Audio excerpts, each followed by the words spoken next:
Hi, welcome to High Road. My name's Andrew. This is the first video in a series where I document the process of building my first guitar.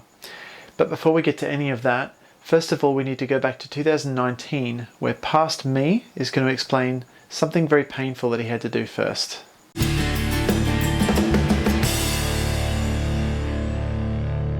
So here's the thing, if I want to build my own guitars, in order to pay for the tools and buy all the equipment I need to build them, I have to sell something, and it's going to be this guitar, unfortunately. This is a guitar I've owned since about 2004. It's a Yamaha SA2200. It is beautifully well made. It sounds incredible. The workmanship is incredible, and I remember playing it in the shop and it just spoke to me. To be honest, I love it. I've always loved it. Something about how well balanced the sound is.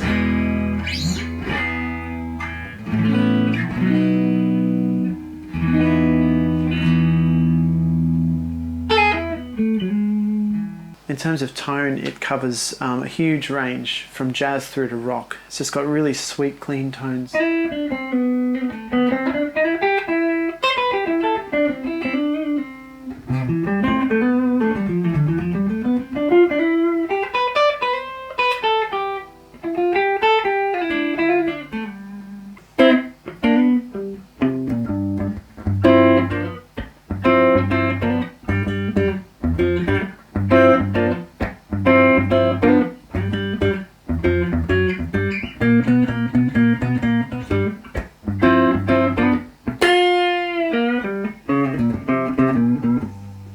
And with split coil pickups I can make it sound a bit more like a Fender.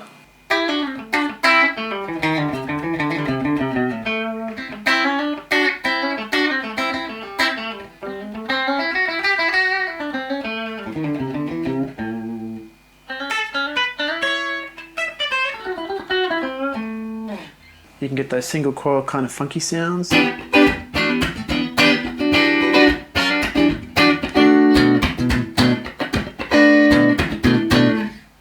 So the reason why I've picked this guitar to sell is because while I love the sound of it, I've realized that the essence of this guitar for me is the sound of the pickups.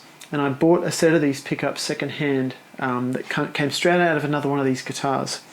And I put those pickups in a different guitar, and sure enough, the essence of this one came out in the other guitar. But for me, because I already own a pair of these pickups, I'm happy to let this go knowing that I'll be able to keep its essence and put them in another guitar. So the things I don't like about this guitar, none of them are to do with sound. None of them are really to do with feel either. It's all to do with ergonomics and playability. I'm a Tele guy, I'm a Fender guy, and I like everything about those guitars. And this guitar is a Gibson style guitar, so it's got a shorter scale length. It's got a different width nut and quite a narrow string spacing at the bridge. And for me, I find that that's enough to make me stumble a bit when I first pick it up, and it takes me about half an hour to an hour maybe to adjust to this guitar. I also don't like that it's got the Gibson inlays along the fingerboard. It's also got an inlay on the first fret, which I find off-putting, and it's got a dot on the first fret as well. So those kinds of little details, when you're so used to a Fender or a Tele neck, those sort of things are enough to throw me off. Another thing is I don't really like these large headstocks where the strings pull to either side the way an acoustic guitar would. I know you can get a thing called a string butler, which will align the strings better, but I do find some tuning problems with the strings 3 and 4, I think because of this. So I do prefer headstocks that have a straight string through in either a Fender design or the PRS style headstock.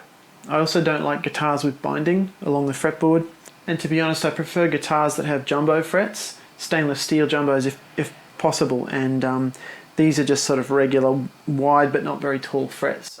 The next thing I don't love is the fact that over here the ergonomics around my right hand where the finger rest is, I find that that's a bit awkward as well. When you're used to a Fender, you have a certain depth between the body and the strings, and this is enough to throw me off. So I guess this is the kind of guitar I would use in the studio for certain sounds, but it's not something I'd use as a workhorse guitar. For gigging and for teaching and for general playing, I find it's a bit disorienting. I've kind of come to a point where I know the kind of things I want in a guitar, ergonomics wise, and I'm never going to be able to get those things from this guitar.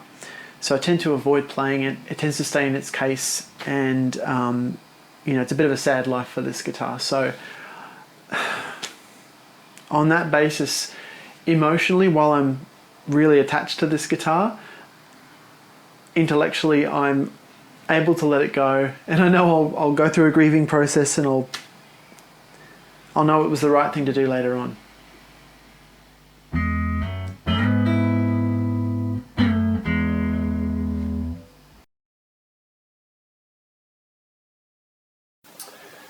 Well, it's finally happened.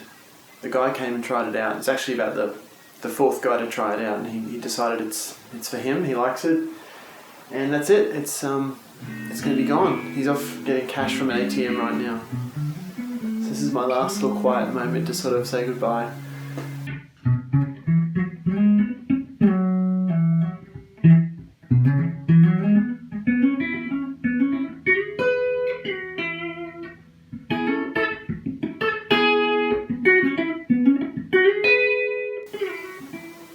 I'm sure many of you know how this feels. It's irrational, it makes no sense. It's so hard to detach from an object, especially when I don't even play. Yeah.